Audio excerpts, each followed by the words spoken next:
আমি যে বিষয়টি আপনাদের সামনে উল্লেখ করতে চাচ্ছি সেটা হচ্ছে আল্লাহ সুবহানাহু ওয়া তাআলা কোরআনে একটি সূরা অবতীর্ণ করেছেন। সেই সূরাটির নাম হচ্ছে সূরাতুল আসর।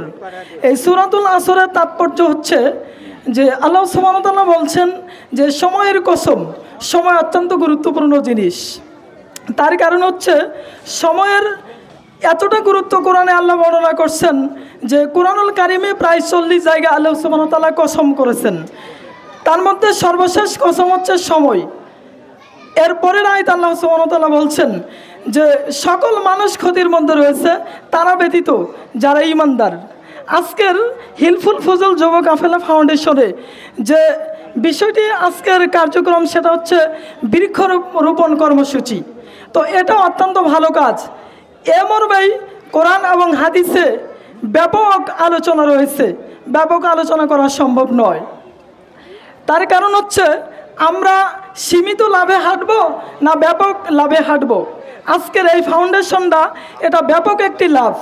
তার প্রমাণ হচ্ছে কোরআন এবং সুন্নাতে বর্ণিত হয়েছে। আল্লাহ নবী বলছেন যে কুল্লু মারুফিন সাদাকা, প্রত্যেক ভালো কাজই সাদাকা। এখানে যারা উপস্থিত আছেন আমি সকলের জন্য দোয়া করব আল্লাহ যেন সকলকেই এই ভালো কাজগুলি করার তৌফিক দান করেন। তার কারণ হচ্ছে এখানে উপস্থিত সকলেই মানুষের সেবক। আল্লাহ যেন সকলের সেবাকে কবুল করেন, আমিন সুম্মা আমিন।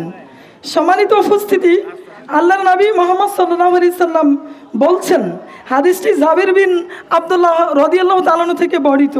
তিনি বলেন নবী সাল্লাল্লাহু আলাইহি সাল্লাম বলেছেন, একজন মুসলমান কোনো কিছু রোপণ করলে তা থেকে যদি কোনো মানুষ, পশু কিংবা পাখি খায় তাহলে তা তার জন্য কিয়ামত পর্যন্ত সাদাকা হয়ে যায়। আলহামদুলিল্লাহ। তো আজকের ফাউন্ডেশনের এই কর্মসূচির মধ্যে সবচেয়ে বড় কর্মসূচি হচ্ছে বৃক্ষরোপণ কর্মসূচি। সম্মানিত উপস্থিতি, আমি আরেকটা হাদিস আপনাদেরকে জানিয়ে দিতে চাচ্ছি। হাদিসটি আবু দারদা রাদিয়াল্লাহু তাআলা থেকে বর্ণিত।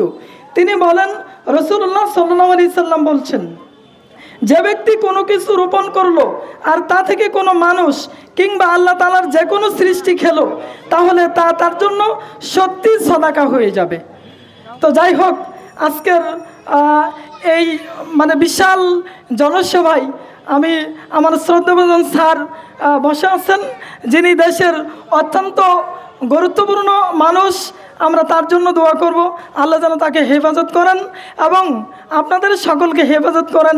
আমাদেরকে যেন এই হিলফুল ফুজুল যুব কাফেলার সঙ্গে কাজ করার তৌফিক দান করেন। আমরা যেন মানুষের সেবায় নিজেকে 24 ঘন্টায় নিয়োজিত রাখতে পারি। দারিদ্র মানুষ এবং অসুস্থ মানুষ এবং যারা অভাবে রয়েছেন তাদের পাশে যেন আমরা কাজ করতে পারি।